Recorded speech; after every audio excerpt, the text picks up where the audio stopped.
நம்ம நாட்டில் யாருமே ஒன்றுமே செய்ய மாட்டாங்க. எல்லோரும் செடி வைக்கிறாங்க. சும்மா இருந்து மொபைல் பார்த்துட்டு இருக்காங்க. வீட்டில் பசிக்கு உள்ள சாப்பாடு வைக்கிறதுக்கு வேண்டி ஒரு கிருஷி யாருமே செய்யறது கிடையாது. செய்து பாருங்கள், நல்ல அடிபொலியாட்டு வரும். இந்த சீரை பாருங்கள் எப்படியே தழைச்சி நிற்குது. நம்ம தண்ணி ஊற்றி கொடுக்கணும். பின்ன மண்ணை நல்லவனை இலக்கி வச்சுருந்தா நல்ல அடிபொலியாட்டு வளர்ந்துருக்கும். நீங்கள் பாருங்கள், நம்ம ஊரில் என்னெல்லாம் நடக்குதுன்னு பாருங்கள். சாப்பிட்ற சாப்பாடெல்லாம் ரோட்டில் கொண்டுட்டு விற்கிறாங்க. நீங்கள் தான் பாருங்கள், போகும்போதெல்லாம் பார்க்குறீங்க இல்லையா? சாப்பிட்ற சாப்பாடெல்லாம் ரோட்டில் தெருவில் கொண்டுட்டு விற்கிறாங்க. அதுக்கு ஒரு கவர் போட மாட்டாங்க, ஒன்றும் போட மாட்டாங்க. எல்லாம் பொடி எல்லாமே இருக்குது.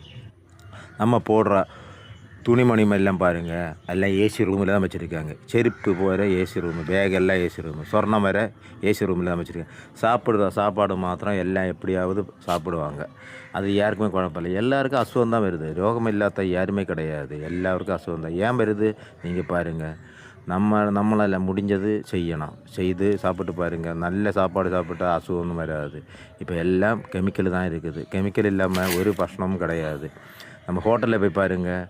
வீட்டில் அம்மா, அப்பா, தங்கச்சி, அக்கா, பாட்டி இப்படியெல்லாம் யார் சாப்பாடு தந்தாலும் யாருமே வாங்கி சாப்பிட மாட்டாங்க. ஆனால் ஹோட்டலில் போய் பாருங்கள், ஹிந்திக்காரர் வைக்கிற சாப்பாடு எல்லோரும் விரும்பி சாப்பிட்றாங்க. ஏன்? நீங்கள் வந்து